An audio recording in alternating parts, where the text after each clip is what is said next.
இந்த படத்தினுடைய இசையமைப்பாளரும் இந்த படத்தின் இயக்குனரும் இந்த படத்தின் தயாரிப்பாளருக்கு மாலை அணிவிப்பார்கள்.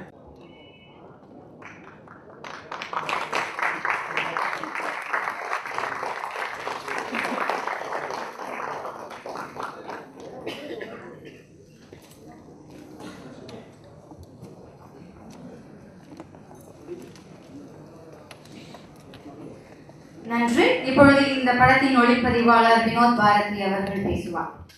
வணக்கம். பெரியவர்களுக்கும் இயக்குநர்களுக்கும் கலைஞர்களுக்கும் நன்றி. இந்த படம் அரியான் படத்தை பற்றி சொல்லணும்னா எனக்கு வந்து ஒரே ஒரு ஐடியா இருந்தது. ஃபர்ஸ்ட் என்னன்னா, தமிழில் வந்து நான் பண்ணணும்னு நினச்சேன்னா ஒரு 3 ஆப்ஷன் வச்சுருந்தேன். அந்த 3 ஆப்ஷனுக்குள்ளே தான் பண்ணணும்னு எனக்கு ஒரு பிடிவாதம். இந்த படத்தில் என்ன 3 ஆப்ஷன் எனக்கு நிறைவேறிடுச்சு. அது என்னென்னா, ஒன்று பண்ணால் பெரிய ப்ரொடியூசர்கிட்ட பண்ணணும், இல்லை ஒரு பெரிய இயக்குனர்கிட்ட பண்ணணும், இல்லைன்னா ஒரு நல்ல டீம், ஒரு நல்ல ஹார்ட் ஒர்க் பண்ணுற ஒரு டீம் கிட்ட ஒர்க் பண்ணணுன்னாரு. இந்த படம் ஸ்டார்ட் பண்ணி ஒர்க் பண்ண எனக்கு எல்லாமே எனக்கு திருப்திகரமாக இருந்தது. இது எனக்குன்னு நான் சொல்லிக்க விரும்பல. நான் எல்லா ஒரு கேமராமேனுக்கும் உள்ள ஒரு ஃபர்ஸ்ட் படம் பண்ணுற ஒரு கேமராமேனுக்கும் உள்ள ஒரு விஷயம் அது.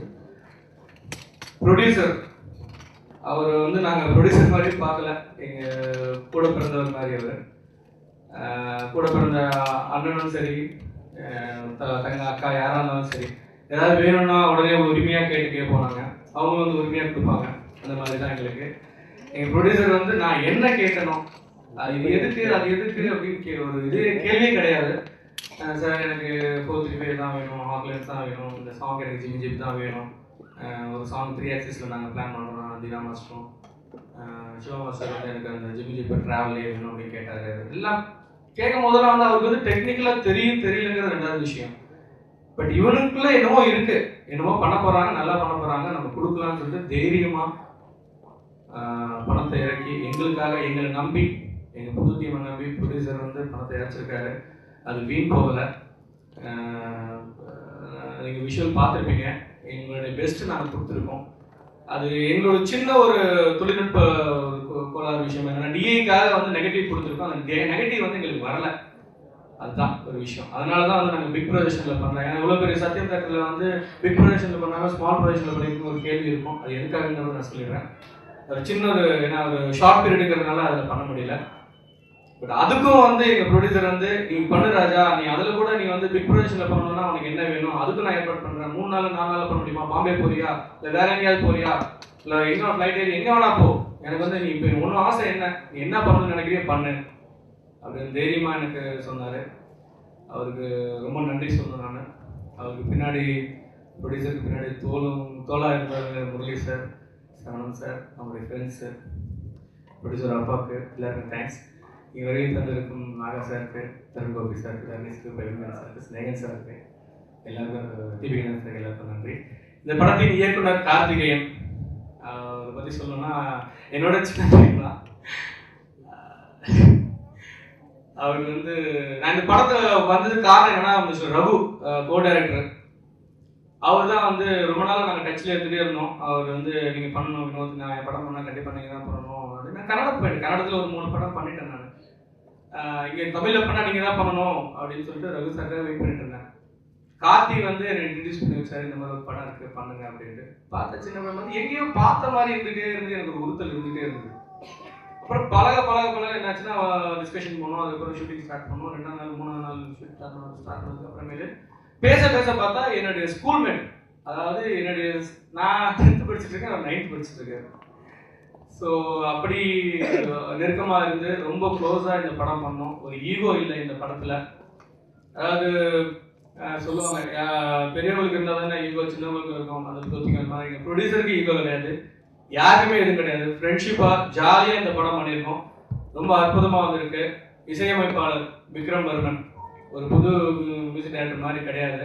அவரும் நல்லா டியூன் பண்ணியிருக்காரு. ரீரெக்கார்டிங்க்கு பெரிய லெவலில் பிளான் பண்ணிட்டு இருக்காரு. அவர் எக்யூப்மெண்ட்ஸ் எல்லாமே வந்து இது. அண்ட் தென் பீட்டர் காப்பியா எடிட்டர் எனக்கு வந்து ரொம்ப சப்போர்ட்டிவாக இருக்காரு. நான் பண்ணின தப்புகள் எல்லாத்தையுமே வந்து மறைச்சிருக்காரு. அதுக்கு ரொம்ப தேங்க்ஸ் சொல்லணும். என் கூட ஒர்க் பண்ணின என்னோடய அசிஸ்டன்ஸ், என்னுடைய யூனிட் எஸ்எஸ் யூனிட் இருக்கவங்க ஜெமினி லேப் எல்லாருக்குமே நான் தேங்க்ஸ் சொல்லணும். தீனா மாஸ்டர் அந்த சிவா மாஸ்டர் ரன் ரவி எல்லாருக்கும் என்னுடைய நன்றிகள். அதாவது ஒரு புது கேமராமேன் சொல்லிட்டு என்னை வந்து அலட்சியப்படுத்தாமல் எங்கிட்டையும் ஒரு ஐடியா கேட்டு இப்படி பண்ணலாமா சார் அப்படி பண்ணலாமா சார் இப்படி பண்ணிக்கலாமா அப்படி பண்ணிக்கலாம்னு ஒரு ஐடியா கேட்டு என்ன உற்சாகப்படுத்தி இந்த படத்துக்கு ஒரு நல்ல ஒளிப்பதிவை செய்ய ஊண்டுகோலாக இருந்த அனைவருக்கும் எல்லாருக்கும் என்னுடைய வணக்கம். ரொம்ப தேங்க்ஸ்.